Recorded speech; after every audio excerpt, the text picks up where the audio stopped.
Hey there, it's your Friday, January 9th morning update. And you know, the United Nations has long since been captured and subverted from its advertised original purpose, which was to what? Bring countries together, give them a place to work out their differences. Instead, it's just become this progressive crap storm that exists to punish anybody that they don't like.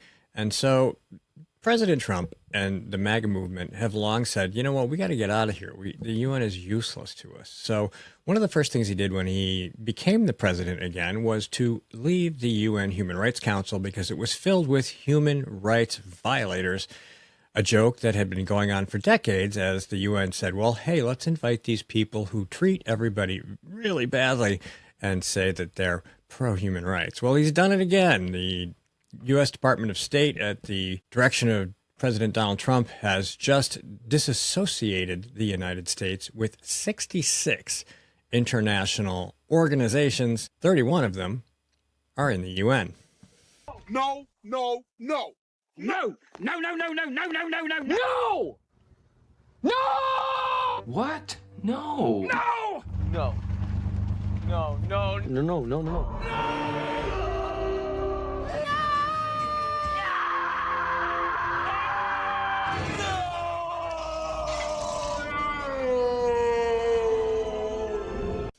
Today, in furtherance of Executive Order 14199, President Trump announced the withdrawal of the United States from 66 international organizations identified as part of the Trump administration's review of wasteful, ineffective, and harmful international organizations. Review of additional international organizations pursuant to Executive Order 14199 remains ongoing. In other words, we ain't done yet.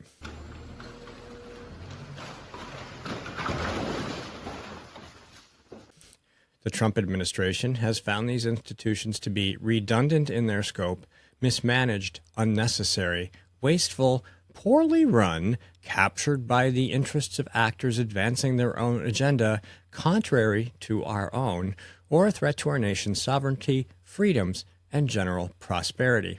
In other words, we're not going to justify, prop up, fund, or be a part of anything that's going to be anti-American. If it doesn't advance our interests, we don't want to be a part of it. And we're certainly not going to fund it, which is a great step and another move in the right direction. President Trump is clear. It is no longer acceptable to be sending these institutions the blood, sweat, and treasure of the American people with little to nothing to show for it. The days of billions of dollars in taxpayer money flowing to foreign interests at the expense of our people are over. The initial names on the chopping block of a long list of international agencies who really just exist to launder money to progressive globalist interests and to pander to them and to give them a platform for their voice. And he's like, we're not going to do that anymore. We'll include the link, the news clip, and the presidential memorandum so you can check it out yourself. It's a good Friday in America, ladies and gentlemen. Thanks for watching. We'll see you on Monday.